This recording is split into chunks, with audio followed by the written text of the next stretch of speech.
तर नमस्कार सर्वांना। आज आपण शिकणार आहोत मित्रांनो की आपल्याला पीएम किसानचे हप्ते येतात, पण काही जणांचं काय झालेलं आहे, मोबाईल नंबर बदललेला आहे, दुसरा जुन्यामध्ये मोबाईल नंबर कोणता होता माहीत नाही आहे। तर ते आपण आज पाहणार आहोत या व्हिडिओमधून। तर आपल्याला गुगलवरती जायचं आहे आणि पीएम किसान असं आपल्याला सर्च करायचं आहे मित्रांनो। आपण पीएम किसान सर्च करतोय, यानंतर पीएम किसानचं जे पोर्टल आहे त्याच्यावरती फर्स्ट याच्यावरती क्लिक करायचं आहे, राईट। अशा प्रकारचं एक जे पेज येईल त्यामध्ये थोडंसं वर घ्यायचं आहे आपल्याला, जसं आपण स्लाइड अप करतो स्लाइड अप करायचं आहे आपल्याला। आणि इथे खाली दिसत असेल तुम्हाला की अपडेट मोबाईल नंबर असा ऑप्शन आलेला आहे। तिथे अपडेट मोबाईल नंबरवरती जेव्हा क्लिक करतो आपण तेव्हा इथे आपल्याला रजिस्ट्रेशन आणि आधार नंबर या दोन गोष्टींनी आपण सर्च करू शकतो। तर आपण करूया आधार नंबरने सर्च। आता इथे आधार नंबर आपण टाकून घेतो मित्रांनो, ओके। आधार नंबर टाकताना आपल्याला व्यवस्थित पाहून टाकायचं आहे।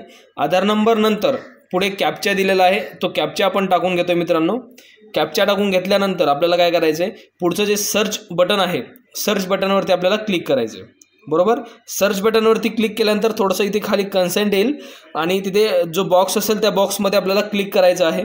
कन्सेंट म्हणजे काय की आपली काही हरकत नाही OTPसाठी वगैरे त्या गोष्टी। गेट OTPवरती क्लिक करतो, आपला आधारला जो नंबर लिंक असेल त्यावरती आपल्याला OTP येणार आहे। OTP आल्यानंतर आपल्याला तो OTP टाकून घ्यायचा आहे तिथे, ओके। आपण काय करतो, इंटर आधार OTPचे तिथे OTP टाकून घेतोय आणि OTP टाकल्यानंतर व्हेरीफाय OTP यावरती क्लिक करायचं आहे, बरोबर।